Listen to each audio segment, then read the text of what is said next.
سلام، كي دايرين؟ لاباس عليكم؟ كلشي مزيان؟ كنتمنى تكونوا على خير كاملين وفي صحه جيده ان شاء الله يا ربي. اليوم ان شاء الله غادي نحضر معكم توست بالدقيق الكامل مع دقيق الشوفان.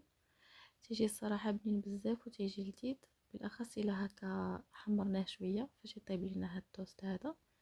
تنحاولوا نحمروه في آلة البانيني ولا آلة ديال التوست، الا ما كايناش غير في المقله ماشي مشكل. المهم نحمروه شي وحده مضروبه على التحمار حيت تيجبني الصراحه. غادي نحتاجو لهاد الخبز هذا دقيق كامل، وعندي هنايا الدقيق ديال الشوفان. الكميه ديال الدقيق راني غنخليها لكم في صندوق الوصف بالضبط. خديت الخميره معلقه كبيره ومعلقه ديال الملح على حساب الطحين بطبيعه الحال، ومعلقه ديال الزعتر. صافي نحاول نحرك هاد المكونات اللي ناشفين، وغادي نزيد عليهم هنا نص كاس ديال زيت الزيتون. هاد زيت الزيتون تيعطي لهاد الخبز هذا واحد المذاق واحد الرطوبيه تيجي زوين بزاف. انا تنحاول هنايا تنعجن غير بايديا، الا بغيتو ديروه في العجانه ماشي مشكل. انا زدت هنايا كميه ديال الطحين لانه عندي اللاطه هنايا كبيره، فالمقادير غنخليهم لكم مضبوطين في صندوق الوصف. صافي وراني غنجمع العجينه بالماء اللي هو دافي شويه. صافي راه كلشي تيعرف يعجن بايديه، ولا ديروا العجانه اللي بغيتو. المهم دلكو دلكو هاد الخبز هذا. صافي راه كيف ما تشوفوا انا راه حطيته على الرخامه هنايا باش نعجن هاد الخبز مزيان، نعجن هاد العجينه هذه. بطبيعه الحال الرخامه راها تكون نقيه، ماشي على حكون نخدموا عليها صافي بعد ما دلكتها مزيان تنخليها ترتاح واحد شويه هنايا فوق الرخامه، ومن بعد غادي نعاود نزيد ندلكها. صافي وانا غنزيد نص الكميه هنايا ديال الزيتون كيف ما تشوفوا. تنحاول ندخلو في العجينه غير بالمهل. هاد الخبز هذا تيجيبني الصراحه. صافي هانتوما كتشوفوا راه خديت هاد البول هادي غادي نحط فيها هنايا زيت الزيتون. ضروري ديروا زيت الزيتون. صافي وغادي نحاول نخليه هاد الخبز هذا يختمر.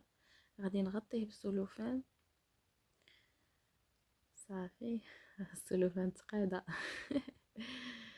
خديت هنايا واحد اللاطه، انا تنحاول نقاد فيها هاد الورق هذا ديال الفرن غير باش نشوفوا واش جاني مقاد ولا لا. صافي وغادي هنا غناخذ زيت الزيتون غندهن به هاد الورق باش كيجي ساهل باش يلصق، باش ملي تحطوا العجين ما تبقاش يطلع لكم ما يطلعش لكم هاد الورق هذا. صافي تيلصق بسهوله كيف ما تشوفوا.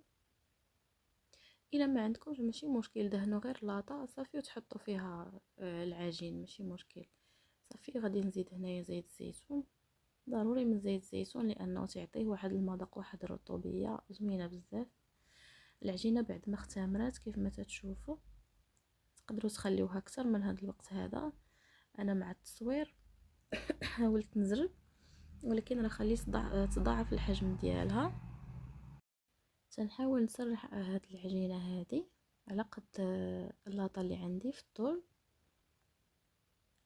في نفس الوقت نقادوها نجيبوها هكا مربعه كيف ما تشوفوا. هاد العجينه راه رطبه ما نعاودش لكم على الرطوبيه فيها.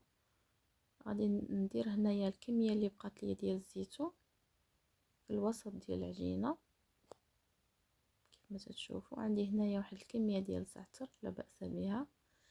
غادي نحاول ندير على زيت الزيتون عفوا. انا خديت هنايا زيت الزيتون.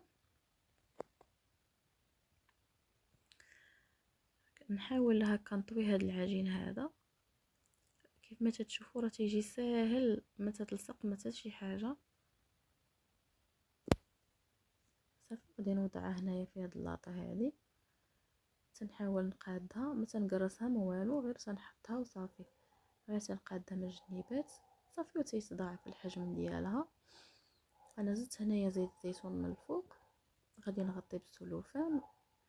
هي بعد ما اختمرت كيف ما تشوفوا غنخبزوها عادي كيف ما تنخبزوا الخبز. هيا بعد ما طابت صافي. انا هنايا قطعت هاد الخبز هذا، خليوه حتى يبرد مزيان عاد باش قطعوه. انا راه قطعته سخون هاد الخبز هذا على قبل التصوير وصافي. المهم خصو يبرد مزيان باش في تقطع ما يتخسرش ليكم. صافي. وهكا مع الفطور تقدروا هكا تحمروه، ما تخليوش هكايا. الا بغيتو تاكلوا هكا ماشي مشكل، راه تستعملوه في لي ساندويتش دهنوه هكا بالجبن ولا المهم ديروا فيه نتوما اللي بغيتو. شوفوا انا هادو راني حمرتهم، عرفتي تيجي شاد في راسو وتيجي زوين بزاف، حتى المذاق تيجي مختلف. غير حمروه هكا على حسابي وردوا عليا الخبار بالصحه والراحه، تيجي غزال زوين بزاف. جربوه.